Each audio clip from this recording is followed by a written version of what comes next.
Most people think the future belongs to the loudest, to the ones with the most followers, the most data, the most reach. They are wrong. In 2026, power doesn't belong to the signal. It belongs to the void. And today, I'm going to hand you the blueprint of that void. What you're about to hear is not self-help. It is not advice on how to be productive or happy. It is a doctrine of survival for a future that is becoming increasingly hostile to human autonomy. We are moving into an era where your thoughts are predicted before you think them, and your desires are manufactured before you feel them. To survive this, you cannot just be smart. You must think like a Robert Greene strategist, but not the Robert Greene of old historical courts, the Robert Greene of the digital dark age. I am going to give you 13 psychological rules. These are the adaptations of power for a world ruled by silicon and surveillance. If you apply them, you become a ghost in the machine, a glitch in the algorithm. You become the one person the system cannot predict, and therefore the only person it cannot control. But be warned, once you see the strings, you can never go back to being a puppet. The comfort of ignorance is gone. Let's begin the dissection. Rule 1. Strategic apathy, the grey rock doctrine. We live in an outrage economy. Your anger is a commodity. Every headline, every tweet, every video is designed to bypass your logic and hijack your amygdala. Robert Greene would see this weak spot immediately. He would see a generation of men and women who have no emotional skin.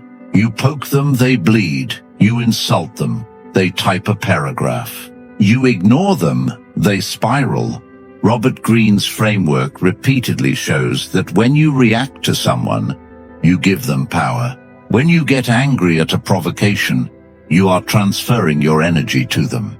You are funding their relevance with your attention. In 2026, the ultimate power move is not to win the argument. It is to look at the argument, look at the person screaming, and feel absolutely nothing. This is the grey rock method weaponized. You become a surface so smooth, so uninteresting, so cold that their manipulation slides right off. Imagine a colleague trying to sabotage you. They spread a rumor. They try to trigger you in a meeting. The old you would defend yourself. The old you would raise your voice. The Robert Greene strategist version of you, you look at them. You hold the eye contact for 3 seconds too long. You don't blink, and then you turn back to your work without saying a word. You treat them like background noise, like a pop-up ad. You don't argue with a pop-up ad. You close it. This destroys people. It breaks their psychological frame because they need your reaction to validate their existence. When you deny them that reaction, you are not just ignoring them. You are erasing them. In a world where everyone is screaming, "Look at me," the man who says nothing is the loudest thing in the room. Silence is not empty. It is heavy. It is full of answers they are afraid to hear. Use apathy as a shield and a sword. Let them exhaust themselves trying to get a rise out of you. And when they are tired, panting, desperate for any acknowledgement, that is when you smile. A cold, detached smile, and you walk away. Rule 2. The synthetic mirror. Narcissism is the key. Everyone in 2026 believes they are the main character. Social media has trained humanity into a state of terminal narcissism. They are not looking for connection. They are looking for an audience. Robert Greene would exploit this ruthlessly. He wouldn't try to impress people with his achievements. He wouldn't talk about his story. He knows that nobody cares. You do not show them who you are. You show them the version of themselves they desperately want to be. If you are dealing with a man who thinks he is a genius, you don't prove you are smarter. You ask him questions that allow him to perform his genius. You let him preen. You let him lecture. You become the perfect surface for his ego to reflect upon. Why? Because once someone sees their ideal self reflected in your eyes, they become addicted to you. They don't love you. They love the way they feel when they are around you. It is a subtle distinction, but it is the difference between a friend and a fanatic. Robert Greene has repeatedly emphasized that everyone sees what you appear to be, while few experience what you really are. In 2026, you must curate that appearance for each individual target. This is not being fake. This is interface design. You are designing a user interface for the human in front of you. For the insecure boss, you are the loyal, slightly less intelligent soldier. For the chaotic lover, you are the grounding rock. For the rebel, you are the co-conspirator. You shift, you adapt, you mirror. And the danger, the dark beauty of this is that while they are staring into the mirror, admiring their own reflection, they do not notice that you are studying them. You are learning their triggers, their insecurities, their vanity. You are gathering the data that will allow you to dismantle their defenses later, should it become necessary. Most people try to break down walls with force. The mirror walks through the front door because the owner invited him in to look at the decoration. Rule 3. Outsource the dirty work, the invisible hand. In the digital age, fingerprints are forever. You cannot afford to be the villain.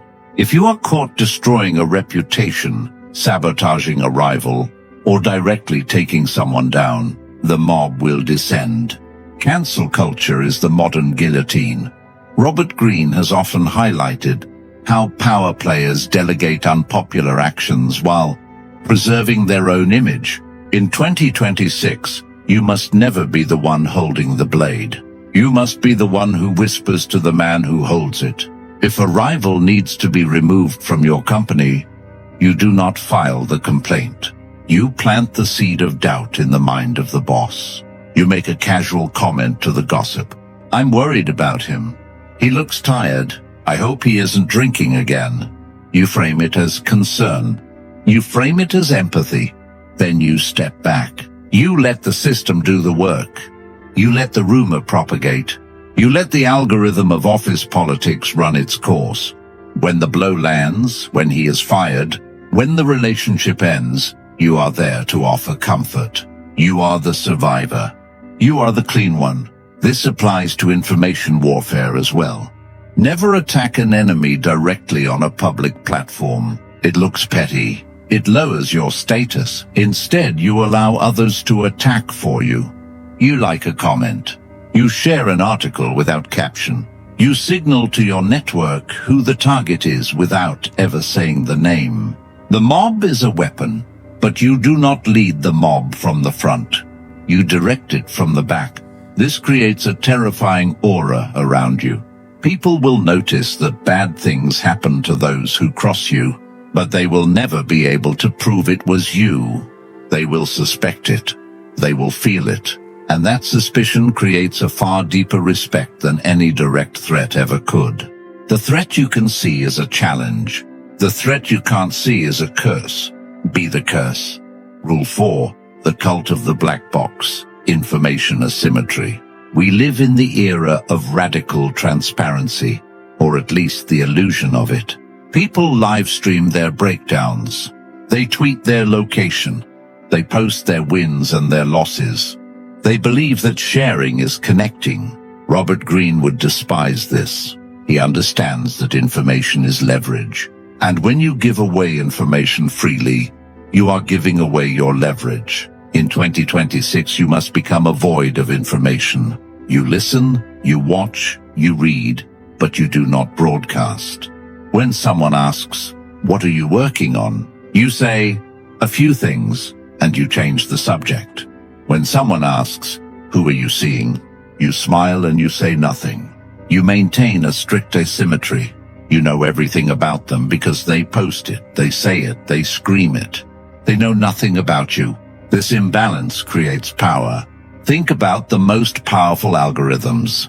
Do you know how they work? No, it's a black box. You put in, you get out. But the mechanism is hidden. That mystery is why it controls you. You must become a black box to the people around you. If they know your plans, they can sabotage them. If they know your fears, they can trigger them. If they know your desires, they can withhold them. But if they know nothing, they are fighting a ghost. And there is a darker side to this. When you are silent, people project their own fantasies onto you. They assume you are smarter than you are. They assume you are richer than you are. They assume you are more dangerous than you are. Silence is a canvas where people paint their own insecurities. Let them paint. Let them build a monument to you in their minds. Do not correct them. Do not clarify. In a world where everyone is a glass house, the man who lives in a bunker is king. Keep your input high and your output zero. Let them wander. Let them starve for a glimpse of the truth.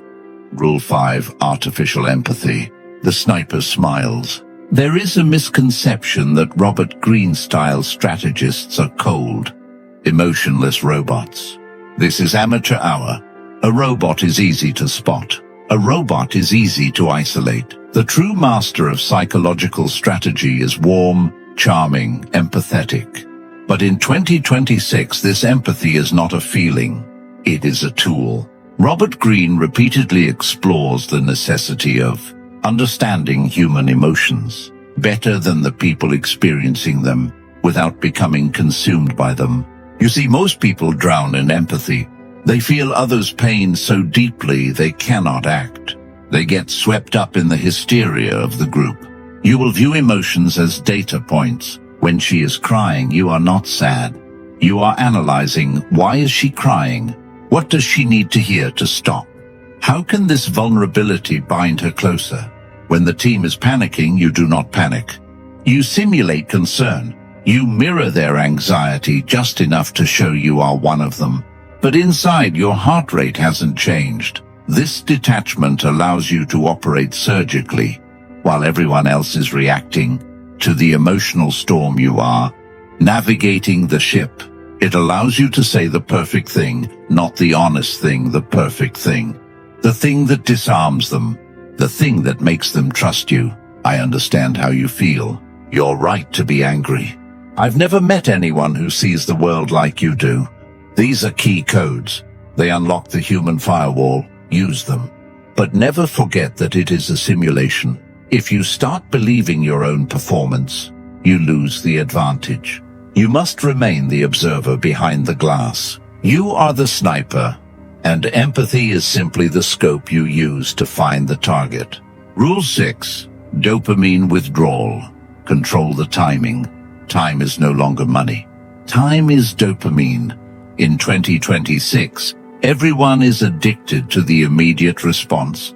The blue check mark, the typing bubble, the notification sound. People panic when the loop is broken.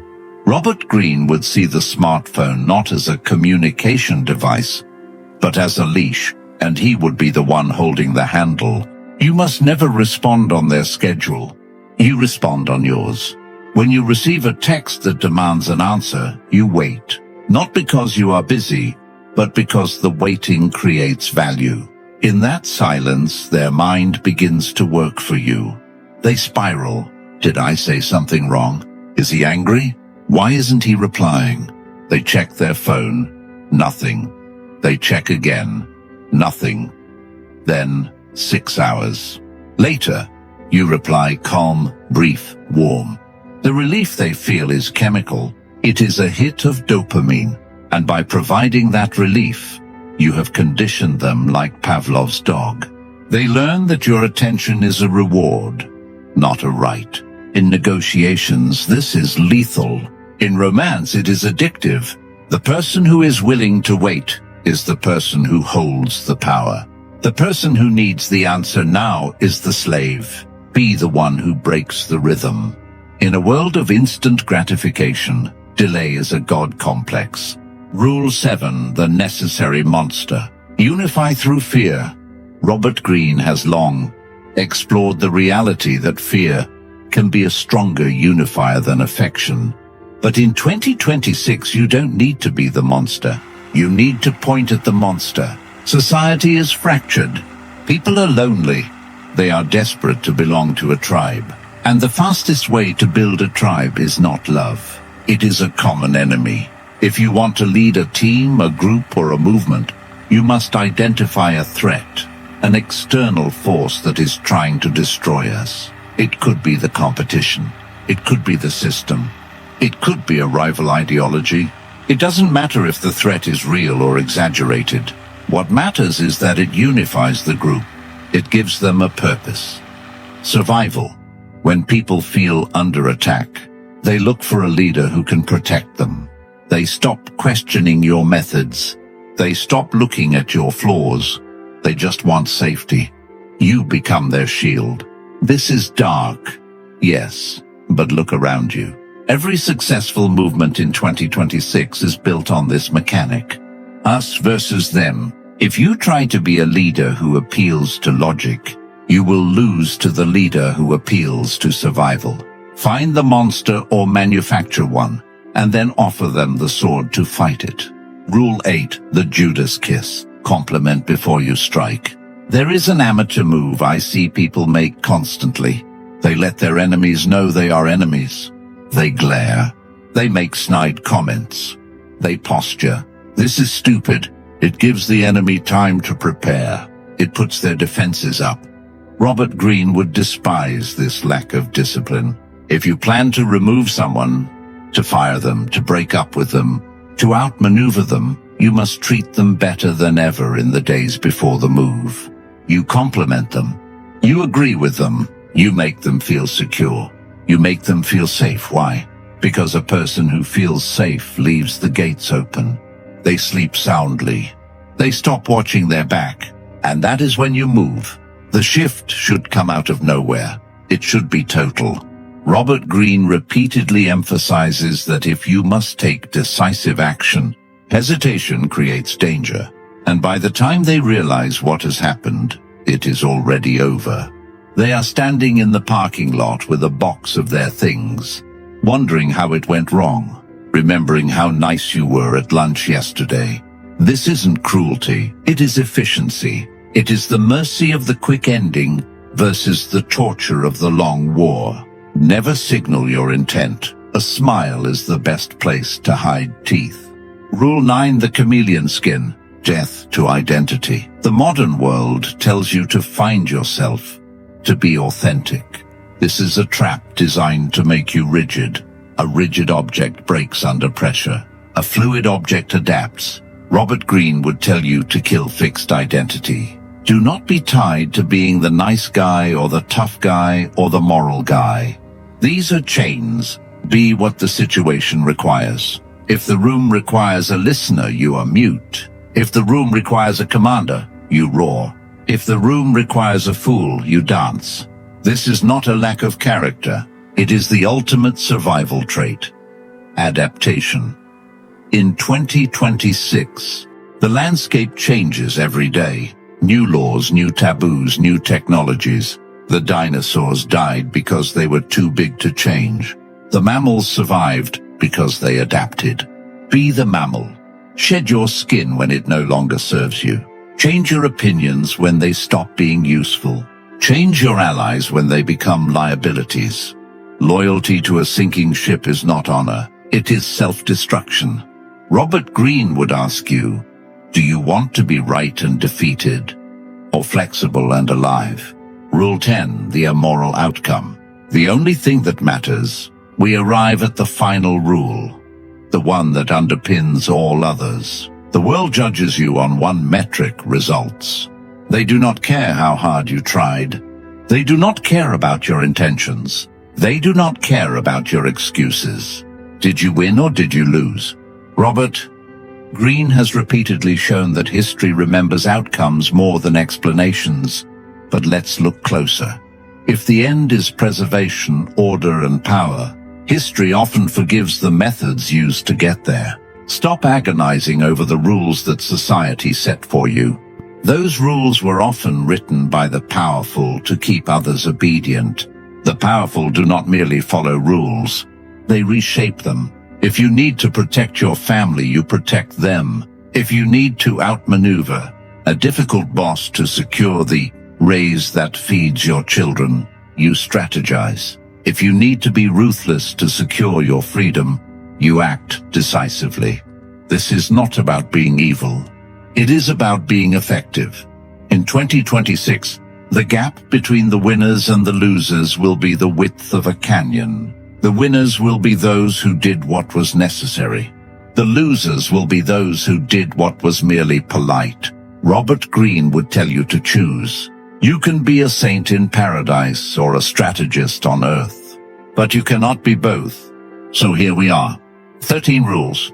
The world of 2026 does not care about your feelings. The systems of control are tightening every day. To navigate this darkness, you must carry a torch. And sometimes the fire that lights the way is the same fire that burns the city. Use these rules not to destroy but to protect. To carve out a space where you are free, where you are not a data point, not a consumer, not a victim, but a sovereign. Robert Greene didn't write for the people already in power. He wrote for the one who wanted to take it back. Take it back. If you're still here, you're not like the others. Subscribe if you haven't.